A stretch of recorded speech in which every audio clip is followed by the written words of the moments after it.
Chapter 3 of The Vortex Master Makes War by E. Smith. Chapter 3 Delameters and Space Axe. Cloud wasted no time in swearing. He could swear and act simultaneously. He flashed his cruiser up near the lifeboat, went inert, and began to match velocities even before the Uhalian's heat beam expired. Since his intrinsic was not very far off, as such things go, it wouldn't take him very long, and he'd need all the time to get ready for what he had to do. He conferred briefly with the boat's Chicladorian pilot upon his visual, then thought intensely. He would have to board the lifeboat. He didn't see any other way out of it. Even if he had anything to blast it with, he couldn't without killing innocent people. And he didn't have much offensive stuff. His cruiser was not a warship. She carried plenty of defense, but no heavy offensive beams at all. He had 2 suits of armor, a GP regulation and his Vortex special, which was even stronger. He had his delameters. He had 4 semi-portables and 2 needle beams for excavating. He had thousands of duodeck bombs, not one of which could be detonated by anything less violent than the furious heart of a loose atomic vortex. What else? Nothing. Oh yes, there was his sampler. He grinned as he looked at it. About the size of a tack hammer, with a needle point on one side and a razor blade on the other. It had a handle 3 feet long. A deceptive little thing, truly, for it weighed 15 pounds, and that tiny blade could shear through neocarballoy as cleanly as a steel knife slices through cheese. It was made of durium, that peculiar synthetic which, designed primarily for use in hyperspatial tubes, had become of wide utility. Considering what terrific damage a Valerian could do with a space axe, he should be able to do quite a bit with this. It ought to qualify at least as a space hatchet. He put on his special armor, set his delameters to maximum intensity at minimum aperture, and hung the hatchet upon a hook at his belt. He eased off his blasts. There, the velocities matched. A minute's work with needle beam, tractors, and pressers sufficed to cut the 2 smaller ships apart and to dispose of the Uhalian's magnets and cables. Another minute of careful manipulation, and the cruiser had taken the Uhalian's place. He swung out, locked the cruiser's outer portal behind him, and entered the lifeboat. As Cloud stepped into the boat's saloon, he was met by a lethal, high-intensity beam. He had not really expected such an instantaneous, undeclared war, but he was ready for it. Every screen he had was full out. His left hand held poised and ready at his hip a screened delameter. His return blast was practically a reflection of Darjeeb's bolt, and it did vastly more damage, for the Uhalian had made an error.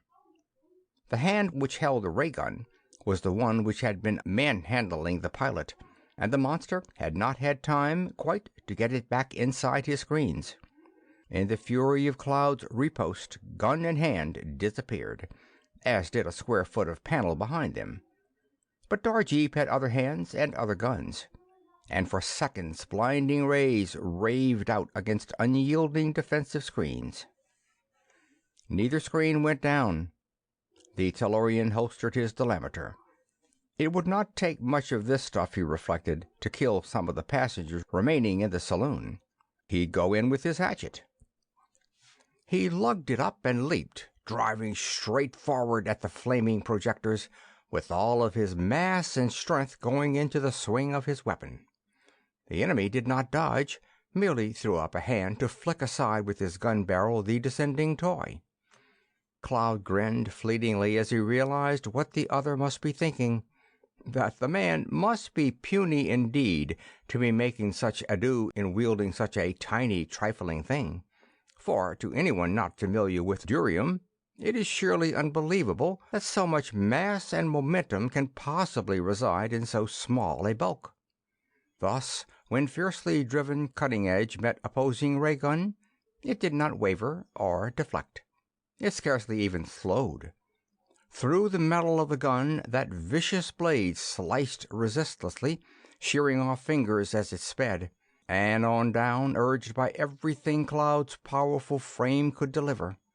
Through armor it punched, through the bony plating covering that tremendous double shoulder, deep into the flesh and bone of the shoulder itself, so deep that its penetration was stopped only by the impact of the hatchet's haft against the armor. Under the impetus of the man's furious attack, both battlers went down. The unwounded Tellurian, however, was the first to recover control. Cloud's mailed hands were still clamped to the sampler's grips, and, using his weapon as a staff, he scrambled to his feet. He planted one steel boot against the helmet's dome, got a momentary stance with the other, thrust into the angle between barrel body and flailing leg, bent his burly back, and heaved. The deeply embedded blade tore out through bone and flesh and metal, and, as it did so, the two rear cabled arms dropped limp, useless. That mighty rear shoulder and its appurtenances were thoroughly hors de combat. The monster still had one good hand, however, and he was still in the fight.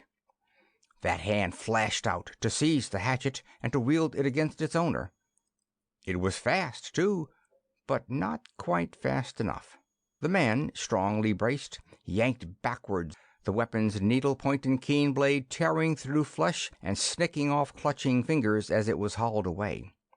Then Cloud swung his axe aloft and poised, making it abundantly clear that the next stroke would be straight down into the top of the Uhalian's head. That was enough. The monster backed away, every eye aglare, and Cloud stepped warily over to the captive Luda. A couple of strokes of his trenchant sampler gave him a length of chain. Then, working carefully to keep his wounded foe threatened at every instant, he worked the chain into a tight loop around Dorjeeb's neck, pulled it unmercifully taut around a stanchion, and welded it there with his delameter. Nor did he trust the other monster unreservedly, bound though she was. In fact, he did not trust her at all. In spite of family rows, like has a tendency to fight with like against a common foe. But since she was not wearing armor, she didn't stand a chance against a delameter. Hence, he could now take time to look around the saloon. The pilot, lying flat upon the floor, was beginning to come to. Not quite flat, either, for a shapely Chicladorian girl, wearing the 41 square inches of covering which was de rigueur in her eyes, had his head cushioned upon one bare leg, and was sobbing gibberish over him. That wouldn't help. Cloud started toward the first aid cabinet, but stopped. A white-wrapped figure was already bending over the injured man, administering something out of a black bottle. He knew what it was. Gadicillin. That was what he had been going after himself, but he would not have dared to give a hippopotamus such a terrific jolt as she was pouring into him. She must be a nurse, and a top ranker, but Cloud shivered in sympathy. The pilot stiffened convulsively, then relaxed. His eyes rolled, he gasped and shuddered, but he came to life and sat up groggily. "What goes on here?" Cloud demanded urgently in Spatial. The Chicladorian's wounds had already been bandaged. Nothing more could be done for him until they could get him to a hospital, and he had to report before he blacked out entirely. "I don't know," the pink man made answer, recovering by the minute. "All the ape said, as near as I could get it, was that I had to show him all about inertialessness." Then he spoke rapidly to the girl, his wife, Cloud guessed, who was still holding him fervently. The pink girl nodded. Then, catching Cloud's eye, she pointed at the two monstrosities, then at the Monarchan nurse standing calmly nearby. Startlingly slim, swathed to the eyes in billows of glamourette, she looked as fragile as a reed, but Cloud knew that appearances were highly deceptive in that case. She, too, nodded at the Tellurian, then talked rapidly in sign language to a short, thick-muscled woman of some race entirely strange to the blaster. She was used to going naked, that was very evident. She had been wearing a light robe of convention, but it had been pretty well demolished in the melee, and she did not realize that what was left of it was hanging in tatters down her broad back. The squatty eyed the gesticulating monarchan and spoke in a beautifully modulated, deep bass voice to the Chicladorian, Eiffel, who in turn passed the message along to her husband. "The bonehead you had the argument with says to hell with you," the pilot translated finally into Spatial. "Says his mob will be out here after him directly, and if you don't cut him loose and give him all the dope on our bergs, he'll give us all the beam. Plenty." Luda was meanwhile trying to attract attention. She was bouncing up and down, rattling her chains, rolling her eyes, and in general demanding notice of all. More communication ensued, culminating in, "The one with the fancy work skull, she's a frail, but not the other bonehead's frail, I guess. Says pay no attention to the ape. He's a murderer, a pirate, a bum, a louse, and so forth, she says. Says to take your axe and cut his damn head clean off, chuck his carcass out the port, and get the hell out of here as fast as you can blast." Cloud figured that might be sound advice at that, but he didn't want to take such drastic steps without more comprehensive data. "Why?" he asked. But this was too much for the communications relay to handle. Cloud realized that he did not know Spatial at all well, since he had not been out in deep space very long. He knew that Spatial was a simple language not well adapted to the accurate expression of subtle nuances of meaning, and all those intermediate translations were garbling things terrifically. He was not surprised that nothing much was coming through, even though the prettied-up monster was by this time practically throwing a fit. "She's quit trying to spin her yarn," the Chicladorian said finally. "She says she's been trying to talk to you direct, but she can't get through. Says to unseal your ports, cut your screens, let down your barrier, something like that. Don't know what she does mean exactly. None of us does, except maybe the monarchan, and she can't get it across on her fingers." "Oh, my thought screen!" Cloud exclaimed, and cut it forthwith. "More yet," the pilot went on after a time. "She says there's another one, just as bad, or worse. On your head, she says. No, on your head bone. What the hell? Skull? No, inside your skull, she says now. Hell's bells, I don't know what she wants." "Maybe I do. Keep still a minute." A telepath, undoubtedly, like the monarchans. That was why she had to talk to her first. He'd never been around telepaths much. Never tried it. He walked a few steps and stared directly into one pair of Luda's eyes. Large, expressive eyes, soft now and gentle. "That's it, Chief. Now blast easy. Baffle your jets. Relax, she means. Open your locks and let her in." Cloud did relax, but gingerly. He did not like this mind-to-mind stuff at all, particularly when the other mind belonged to such a monster. He lowered his mental barriers skittishly, ready to revolt at any instant. But as soon as he began to understand the meaning of her thoughts, he forgot utterly that he was not talking man to man. The interchange was not as specific nor as facile as is here to be indicated, of course, but every detail was eventually made perfectly clear. "I demand Darjeeb's life," was her first intelligible thought. "Not because he is my enemy and the enemy of all my race. That would not weigh with you. But because he has done what no one else, however base, has ever been so lost to shame as to do. In the very capital of our city upon Lune, he kindled an atomic flame which is killing us in multitudes. In case you did not know about atomic flames, they can never be... I know, we call them loose atomic vortices, but they can be extinguished. That is my business, putting them out." "Oh, incredible but glorious news!" Luda's thoughts seethed, became incomprehensible. Then, after a space, "To win your help for my race, I perceive that I must be completely frank with you," she went on. "Observe my mind closely, please, so that you may see for yourself that I am withholding nothing. Darjeeb wants at any cost the secret of your vessel's speed. With it his race will destroy mine utterly. I want it too, of course. If I could obtain it, we would wipe out the Ohalians. However, since you are so much more powerful than could be believed possible, I realize that I am helpless. I tell you, therefore, that both Darjeeb and I have long since summoned help. Warships of both sides are approaching to capture one or both of these vessels.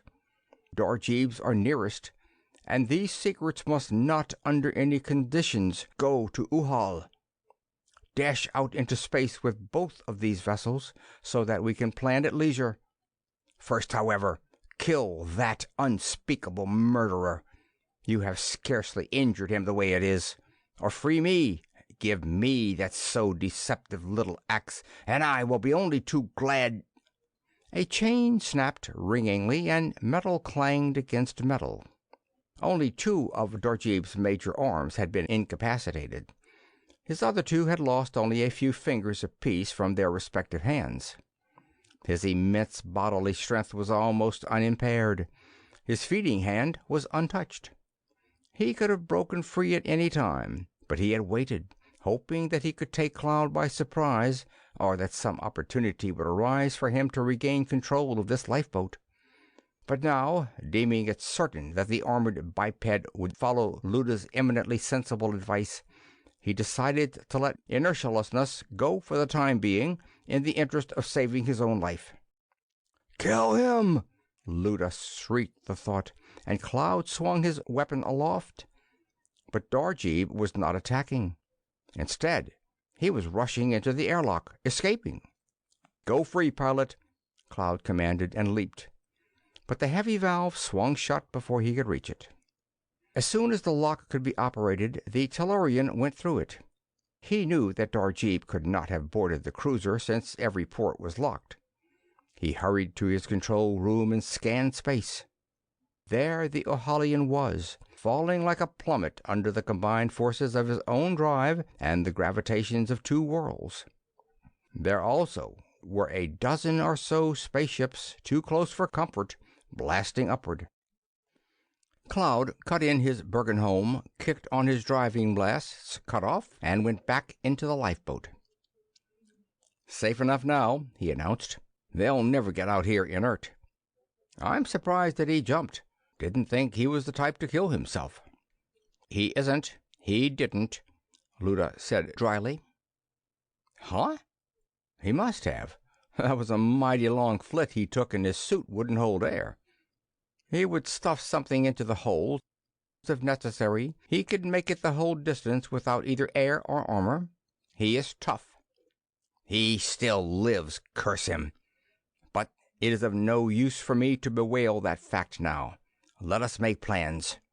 You must extinguish that flame, and the leaders of our people will have to convince you that—" "Just a sec. Quite a few things we've got to do first." He fell silent. First of all, he had to report to the patrol, so that they could get Lensman and a battle fleet out here to straighten up this mess. With his short-range communicators, that would take some doing. But wait. He had a double-ended tight beam to the laboratory. He could get through on that, probably, even from here. He'd have to mark the lifeboat as a derelict and get those folks aboard his cruiser. No space tube. He had an extra suit, so he could transfer the women easily enough. But this Luda— "Don't worry about me," that entity cut in sharply. "You saw how I came aboard here, didn't you? I do not particularly enjoy breathing a vacuum, but I can stand it. I am as tough as Darjeeb is. So hurry, please hurry. During every moment we delay, more of my people are dying." End of Chapter 3.